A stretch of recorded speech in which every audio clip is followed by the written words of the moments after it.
That's a good video. Okay, chat, one riddle. Only one, then we're done. Okay, listen. We can do it.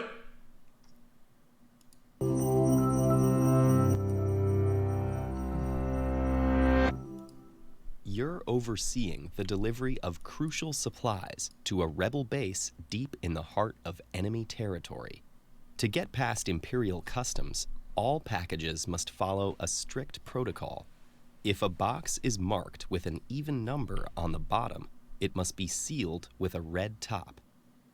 The boxes are already being loaded onto the transport when you receive an urgent message. One of the 4 boxes was sealed incorrectly, but they lost track of which one. All the boxes are still on the conveyor belt. 2 are facing down, one marked with a 4 and one with a 7. The other 2 are facing up, one with a black top, another with a red one. You know that any violation of the protocol will get the entire shipment confiscated and put your allies in grave danger. But any boxes you pull off for inspection won't make it onto this delivery run, depriving the rebels of critically needed supplies. The transport leaves in a few moments, with or without its cargo.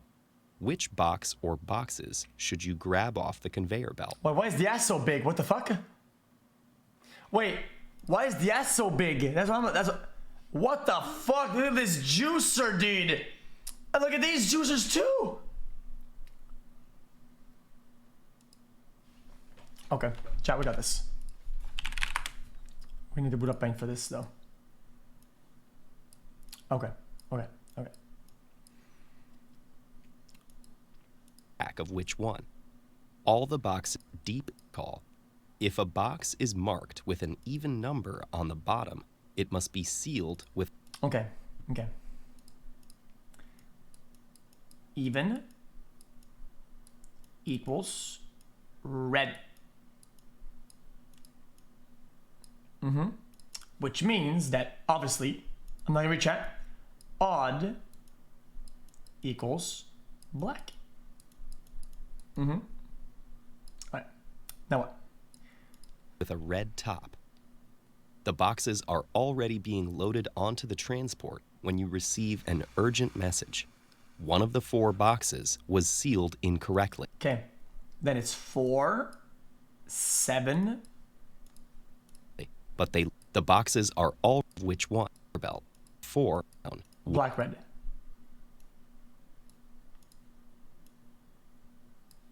Gotcha. One marked with a 4 and one with a 7. The other 2 are facing up, one with a black top, another with plies. The transport leaves in a few moments, with or without its cargo. Which box or boxes should you grab off the conveyor belt?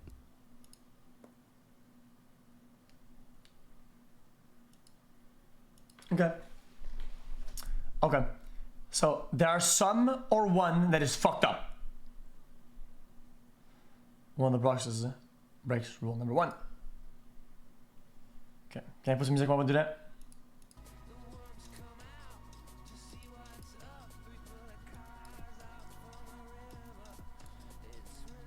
Okay.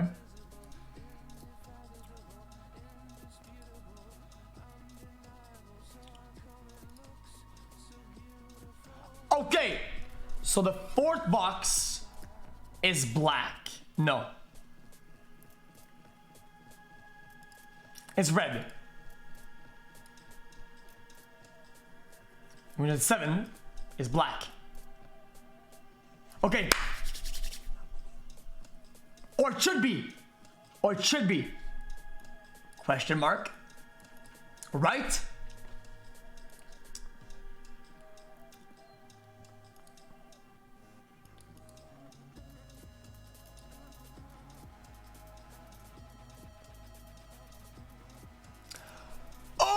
I get it! Now we know that the number, since they're in order, can go from 4 to 7, which leaves us with possibility, right, of... No, well, that's not how I do this, is it? Whatever, the fuck it, I did. You're gonna have 4, 5, 6, 7, right? Because your last needs to be 7, right? It has to. If they're in order, and in this 4, in this lot of 4, it's 4 to 7, it has to be.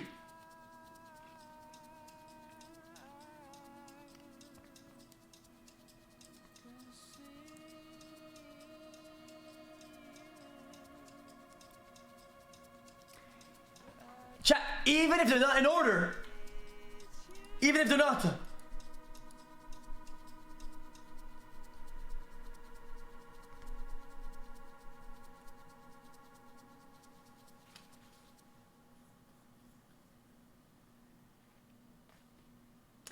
They know that one of them is wrong. They know it.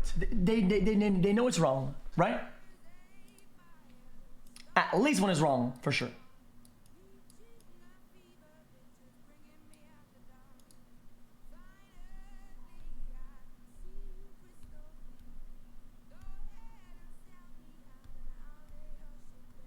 I can't do it. I can't do it! I'm done. I give up. I give my tongue to the cat. This is trash. I'm done, dude. This is garbage. It may seem like you need to inspect all 4 boxes to see what's on the other side of each, but in fact, only 2 of them matter. Let's look at the protocol again. All it says is that even-numbered boxes must have a red top.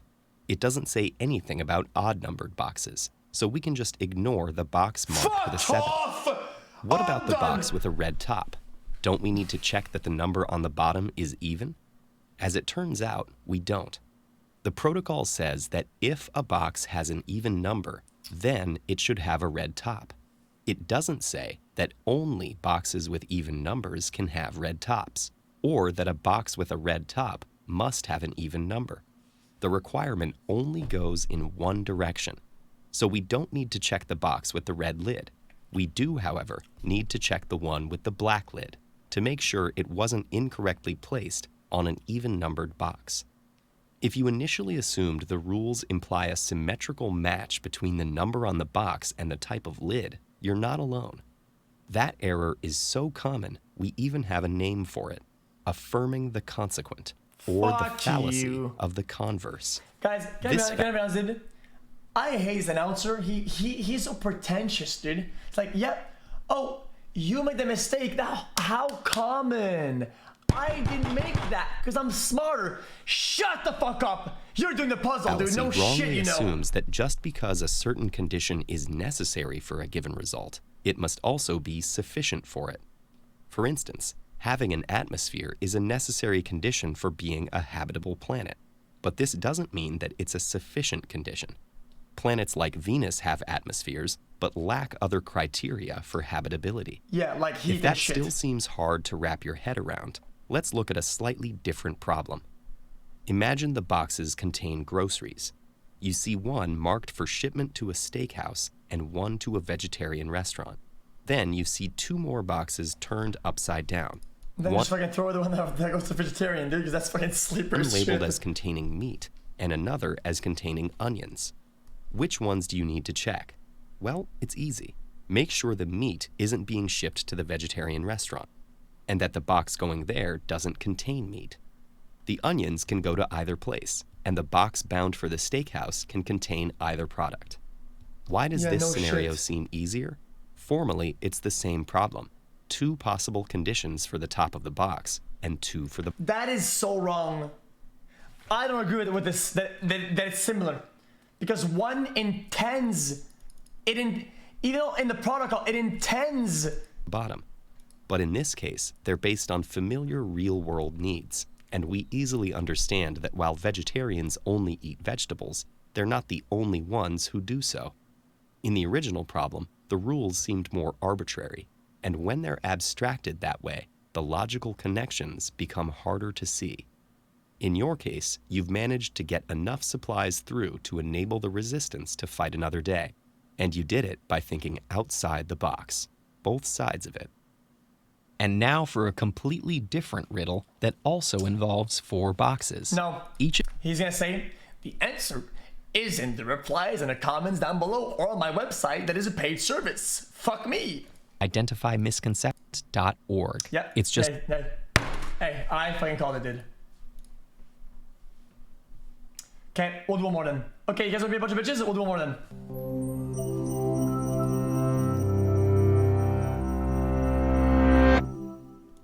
One of the kingdom's most prosperous merchants has been exposed for his corrupt dealings.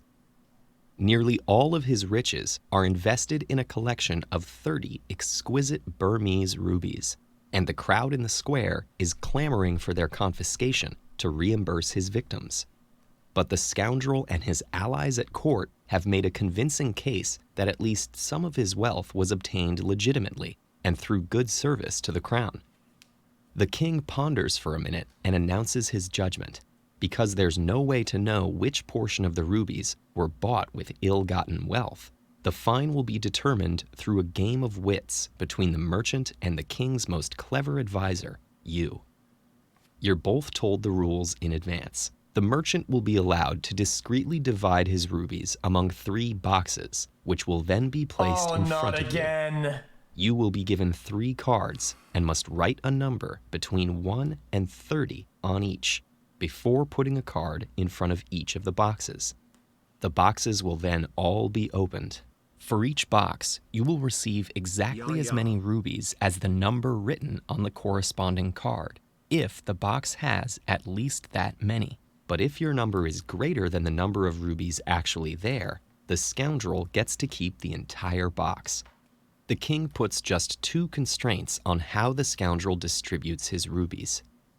Each box must contain at least 2 rubies, and one of the boxes must contain exactly 6 more rubies than another, but you won't know which boxes those are.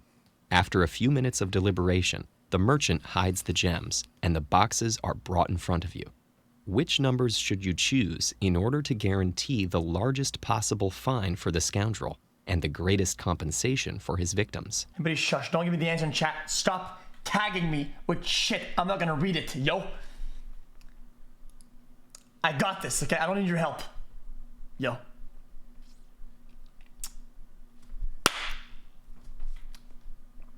I need to draw a card in front of every juicer to guess how much juice the juicers have.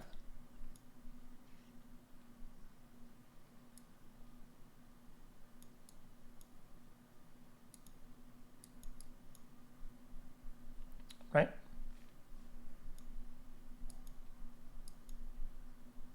And it has to be 30. It has to be between 1 and 30. Right? So it has between 2 and 29. Number wise. On each, before putting a card in front of each of the boxes. The boxes will then all be opened. For each box, you will receive... Give me a minute. Guys, it has to be bigger than 1, but not as big as 30, right? Is that what we said? Boxes, which will then be placed in front of you. You will be given 3 cards and must write a number between 1 and 30 on each before... Oh, or equal. I'm dumb as fuck, dude. Fucking kill me. I wasn't reading this properly. Okay.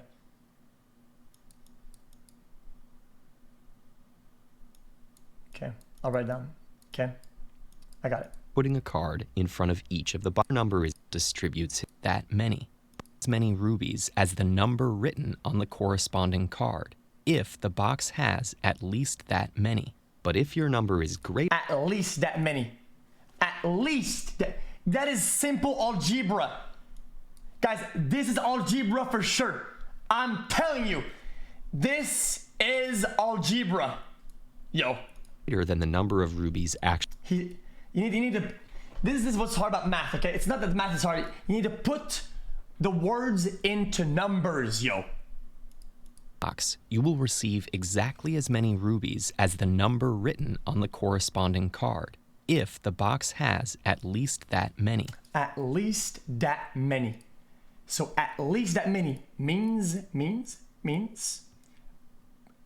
X needs to be greater or equal. But if your number to Y is greater than the number of rubies actually... Shut the fuck up. I'm thinking here. You're not the one thinking. There, the scoundrel gets to keep rubies actually there. The scoundrel gets to keep the entire box. The king puts just 2 constraints on how the scoundrel distributes his rubies. Each box must contain at least 2 rubies, and one of the boxes... At least 2 rubies.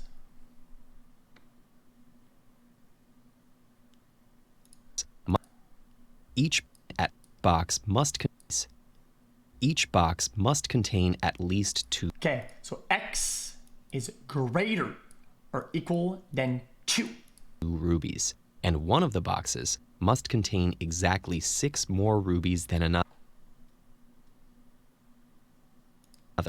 But you won't know which boxes those are. After a few minutes of deliberation, the merchant hides the gems, and the boxes are brought in front of you. And one of them is X plus 6. Okay, I need to remember this. I got this, okay? Which numbers should you choose in order to guarantee the largest possible fine for the scoundrel and the greatest compensation for his victims? Okay. Okay, chill out, man. I got this. Dude. 30. Total of 30. Total of 30. Total of 30. So what the fuck am I gonna do, dude?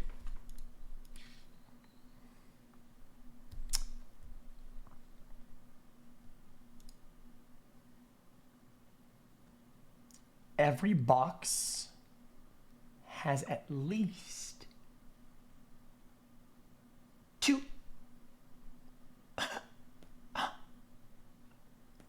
And you get the box. xQc, PVC, BBC, ABC, GMC, AMC, NBC, SCCE, MC.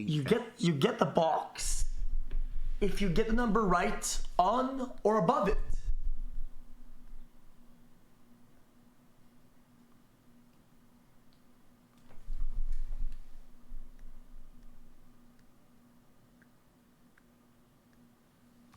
Why don't you do 15, 15, 0 then?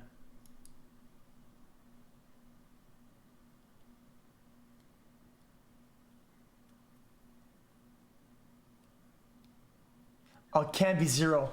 Fuck! It can't be 0. It can't be 0 because it's between 1 and 30. So then, if you do 1, 14, 15, and he jacks the juice all in that sucker, you lose all the juice. No, it at least has 2 in it, yo. So at least, it's at least 2. That could be an answer. 2, 14, 14. That makes a lot of sense. At the very least. But then if he puts all the juice,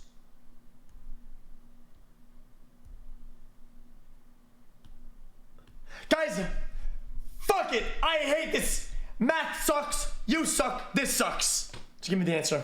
You don't want to overshoot by being too greedy, but there is a way you can guarantee to get more than half of the scoundrel's stash. The situation resembles an adversarial game like chess, only here you can't see the opponent's position. To figure out the minimum number of rubies you're guaranteed to win, you need to look for the worst-case scenario, as if the merchant already knew your move and could arrange the rubies to minimize your winnings. Because you have no way of knowing which boxes will have more or fewer rubies, you should pick the same number for each. Suppose you write 3 9s. The scoundrel might have allocated the rubies as 8, 14, and 8. In that case, you'd receive 9 from the middle box and no others. On the other hand, you can be sure that at least 2 boxes have a minimum of 8 rubies. Here's why. We'll start by assuming the opposite, that 2 boxes have 7 or fewer. Those could not be the 2 that differ by 6, because every box must have at least 2 rubies. In that case, the third box would have at most 13 rubies. That's 7 plus 6. Add up all 3 of those boxes, and the most that could equal is 27. Since that's less than 30, this scenario isn't possible. You now know, by what's called a proof by contradiction, that 2 of the boxes have 8 or more rubies. Chat, how many messages you guys did? I stopped listening after half the first sentence. If you ask for 8 from all 3 boxes, you'll receive at least 16, and that's the best you can guarantee, as you can see by thinking again about the 8-14-8 scenario. You've recovered more than half the scoundrel's fortune as restitution for the public, and though he's managed to hold on to some of his rubies, his fortune has definitely lost some of its shine. If you enjoyed that, try out this variation. Okay, I'm gonna say the harsh truth. I did not enjoy that. Fuck me, dude.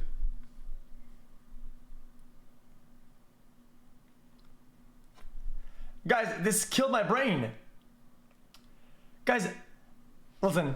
If there's a playlist, okay, that they had all the riddles that are not based on pure mathematics, because numbers are boring. I like visualization thing out of the box when it doesn't belong with numbers. Like the riddle of the bridge. I love that. Have you ever done this before? Chat, this is the last one. Chat. This is the last video. Then we'll play a game of or something like that and go to bed. In the 19... We did that? Oh my god. Bang.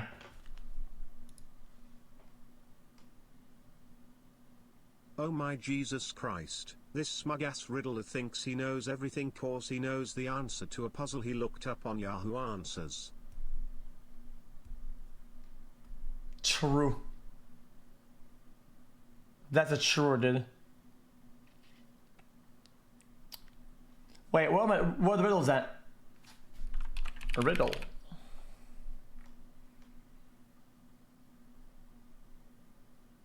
Did we do? I think we did virus before. Chat, this one, okay? I'm not kidding. This one. Have you ever played the Flash game where this is how your brain stops functioning? Never click this one. Whatever you do, okay? If you don't want to literally break your own face, do not click this one.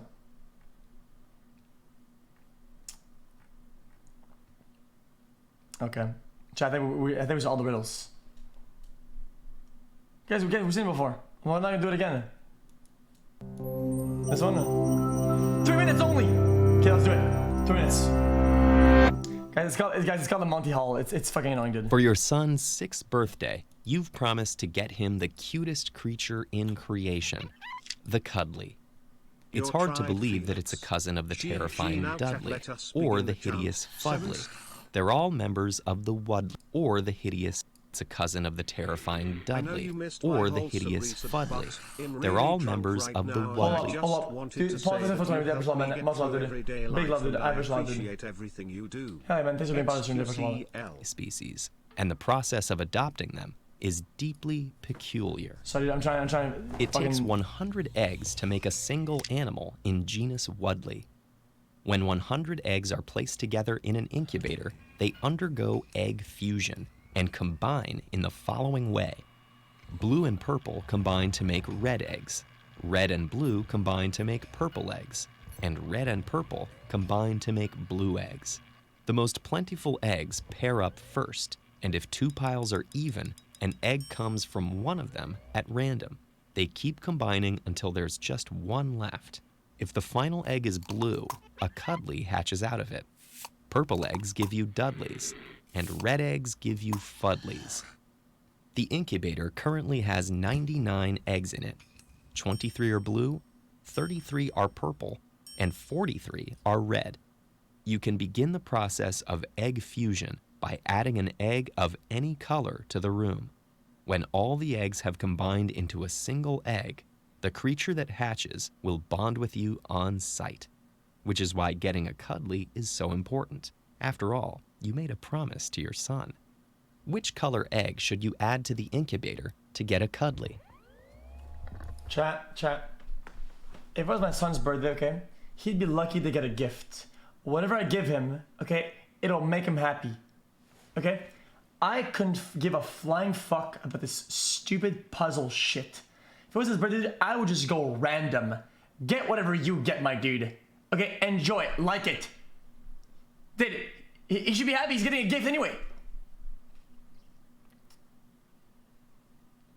Guys, fuck it. I say...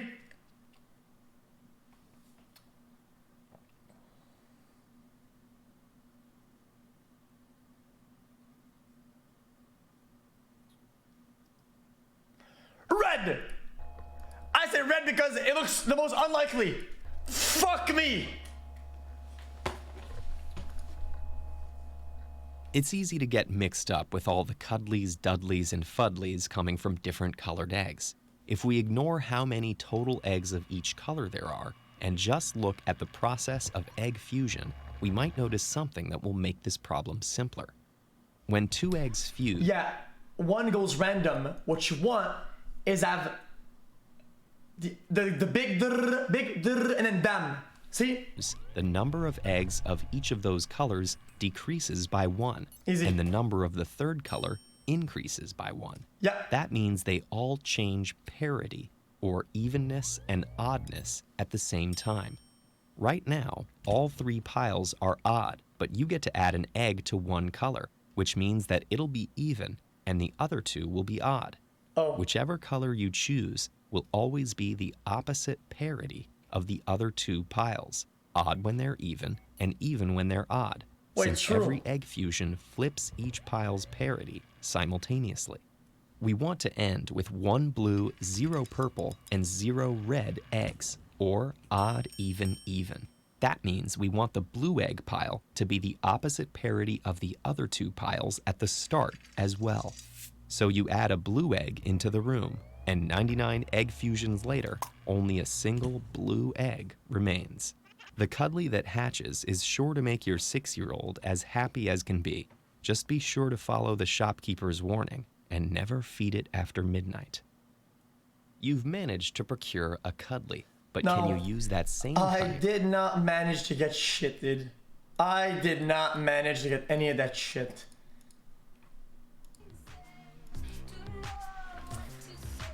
Showtime is it?